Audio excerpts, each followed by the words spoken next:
A paz do Senhor Jesus. Vamos começar mais um cafezinho com Jesus, amém? Graças a Deus. Estamos aí nessa peleja, irmãos. Estamos aí todos os dias lutando para conquistarmos a vitória, né? Já gravamos aí o quarto de guerra 1, o propósito. O quarto de guerra 2, a oração. Quarto de guerra 3, o jejum. E o quarto de guerra 4, a fidelidade. Hoje nós vamos gravar o quarto de guerra 5, amém? A persistência, amém? Hoje nós vamos falar da persistência e aprender um pouco com ela.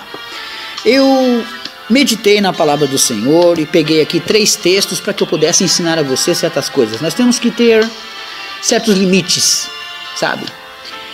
E os limites que nós temos que ter é no pecado. Adorar a Deus, não. Adorar a Deus, você pode adorar a Deus de qualquer maneira, em qualquer canto. Certo que em alguns lugares não pode, mas você pode adorá-lo em espírito e em verdade. Amém? Pega a sua Bíblia e abre ela comigo em Mateus capítulo 6 e verso 6. Mateus 6, 6. Amém? Louvado e santo é o nome do Senhor. Enquanto você procura, quero muito, mas muito mesmo que vocês aprendam, entendam e estejam juntamente conosco a todo momento, a toda hora, a todo dia, aprendendo cada vez mais a palavra de Deus. Mateus capítulo 6 e verso 6, ele tem o título da nossa campanha, dos nossos estudos, né? Que fala que quando tu entrares a orar, entre no teu quarto, teu aposento, e fechando a tua porta, ora teu pai que está em oculto, e teu pai que vem secretamente te recompensará. Se você buscar, vai receber. Amém?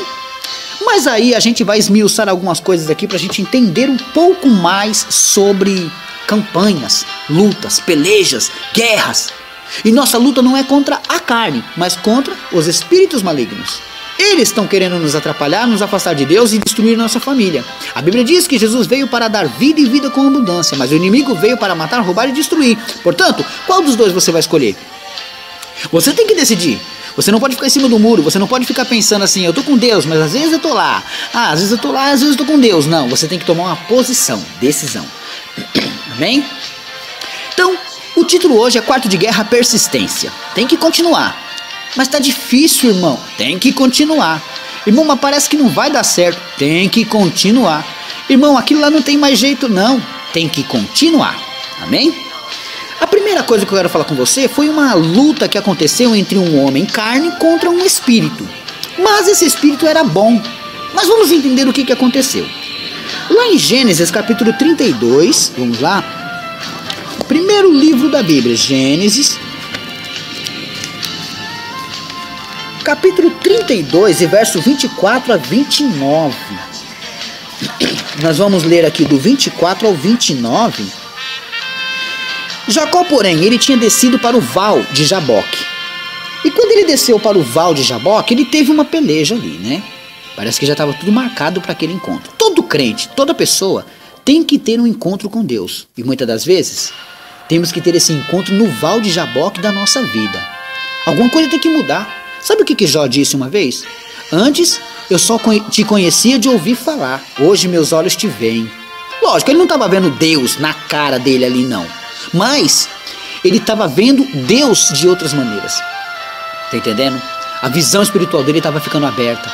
Então a gente só conhece Deus de ouvir falar. Chega, não chega, irmã? Irmão, chega, né? A gente tem que ter esse compromisso com Deus e encontrar Deus em tudo. Deus pode se parecer para você, Deus pode aparecer sim, Deus pode aparecer para você num sorriso de uma criança, mas só que você não consegue ver essas coisas. Às vezes Deus está falando com você na boca de uma criança e você não escuta.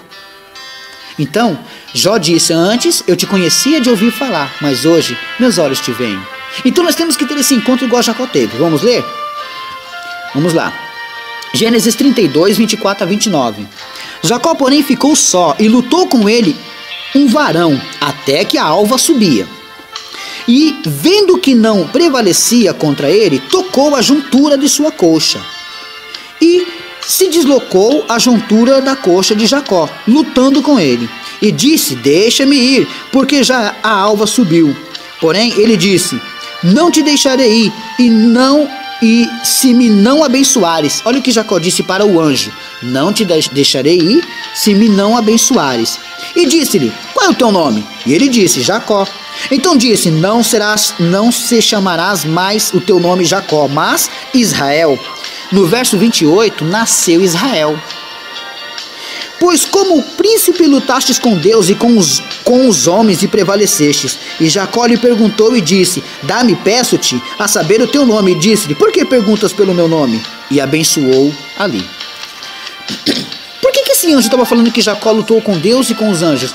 Jacó, desde quando ele nasceu, ele lutou, ele segurou no calcanhar do seu irmão.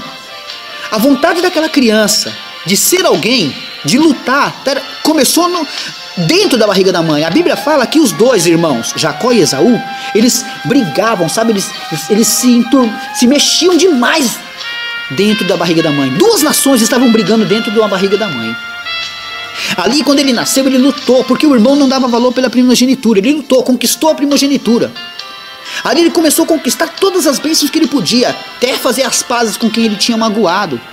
Ele lutou para ter uma esposa. Acabei de pregar sobre José semana passada. Ele lutou por uma esposa, foi enganado. Como ele tinha enganado, ele recebeu um engano de novo. Depois ele lutou pela segunda esposa, teve seus filhos, foi enganado pelos seus filhos quando a morte de José. Mesmo assim ele lutou com os homens, segurou até vencer.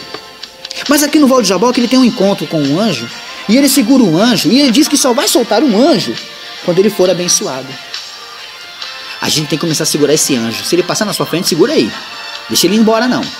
Segura ele aí e amarra ele até ele te abençoar. Amém? Nós temos que lutar, irmãos. Lutar. Nós não podemos aceitar. A derrota não é derrota para nós. Nós não aceitamos a derrota. Nós temos que lutar. Você não pode deixar seu marido na mão de outras. Você não pode deixar sua mulher na mão de outros. Você não pode deixar seus filhos na mão de outros. Você tem que lutar. Vamos ver mais um exemplo? 2 Reis. Vamos lá. 2 Reis. Capítulo 4. Verso 25 e 26 está escrito assim, ó. Partiu ela, pois, e veio ao homem de Deus, ao Monte Carmelo. E sucedeu que, vendo o homem de Deus, esse homem de Deus aqui é Eliseu, o homem de Deus vendo ela de longe, disse a Geazi, que era o seu moço, né, tipo o seu ajudante: eis aí a sunamita. Verso 26. Agora, pois, corre-lhe ao encontro e diz-lhe: vai bem contigo? Vai bem com teu marido? Vai bem com teu filho? Aí eu paro. Se você está com a Bíblia aberta, você já sabe a resposta. Mas quem não está com a Bíblia aberta e está me ouvindo, qual seria a resposta dela? Ah, você não conhece a história? Então eu vou te contar. Eliseu teve um tempo na casa dela e viu que ela era muito boa para ele. Aí ele falou: o que te falta? O que você precisa? Ele percebeu que eles não tinham filho. Ele profetizou. Aí ele disse: no outro ano e tal, naquela mesma hora, ela teria um bebê. Pronto, nasceu uma criança. Foi a maior alegria daquele casal. Só que de repente aquela criança, quando já era um pouquinho maiorzinha, teve uma grande dor de cabeça e veio a falecer. A criança, irmãos, morreu. Com a morte daquela criança, aquela mulher ficou desesperada. O que você faria? É o fim? Você acha que ali acabou?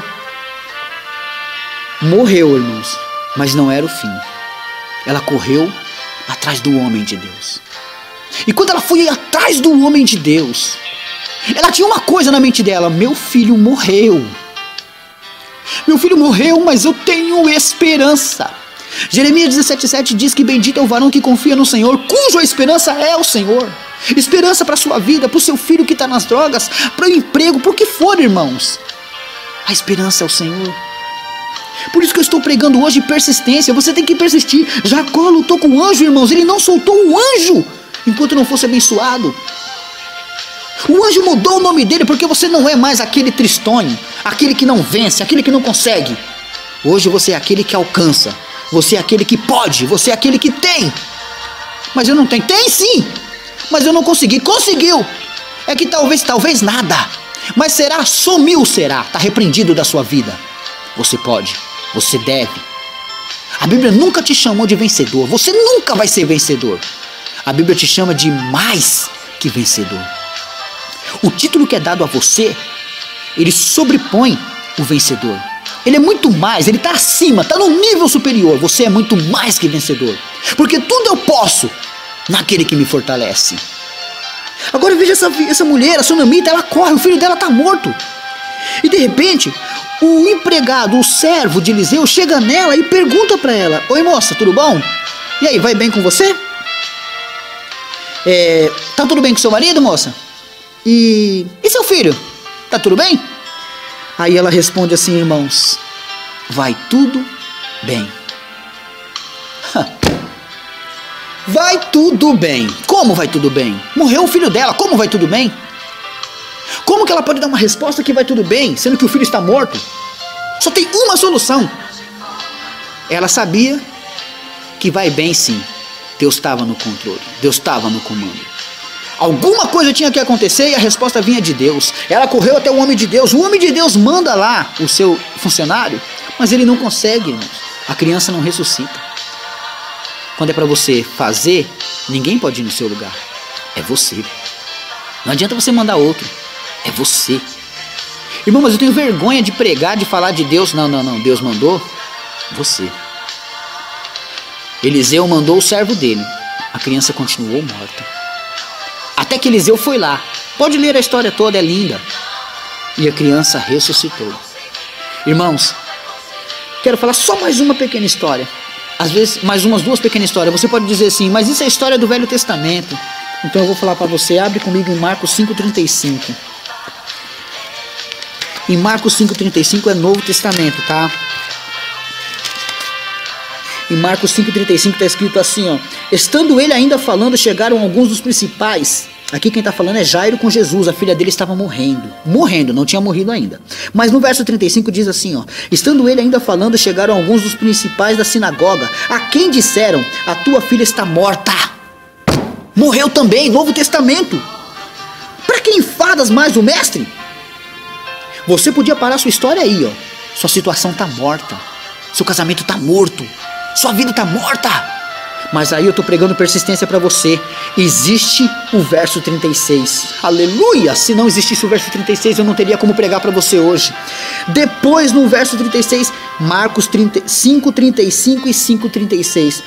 Eles dizem: não enfadas mais o mestre, a sua filha está morta. Ele podia desistir, dar as costas e ir embora. Sua situação, minha irmã, está morta, não tem solução. Meu irmão, está morto, não tem solução. Até chegar o verso 36, onde Jesus, tendo ouvido essas palavras, disse ao principal da sinagoga: não temas, crê somente. Aleluias. E a criança estava viva. Não temas não, irmãos, o que falam para você. Creia somente. Creia somente. Você tem que entender que as circunstâncias da vida podem te atrapalhar. Lá em Lucas 18:2, eu quero ler, vamos lá? Lucas capítulo 18, estou com um pouquinho de tempo ainda. Lucas 18:2. Está escrito assim, Jesus dizendo: havia numa cidade um certo juiz que nem a Deus temia, nem respeitava o homem, havendo também naquela mesma cidade certa viúva, e ia ter com ele dizendo: faze-me justiça. A mulher queria, ela persistia contra o meu adversário, e por algum tempo não quis, mas depois disso consigo, ainda que não temo a Deus, olha o juiz falando, ainda que não temo a Deus, nem respeito aos homens, todavia, com esta viúva me molesta, hei de fazer-lhe justiça, para que, enfim, não volte a me importunar mais. E disse o Senhor: ouviu o que diz o injusto juiz? E Deus não fará justiça para os seus escolhidos, que clama a Ele de dia e de noite, ainda que tardio para com eles? Digo-vos que depressa lhes fará justiça. Quando, porém, vier o Filho do Homem, porventura acharás fé na terra? Então você tem que persistir.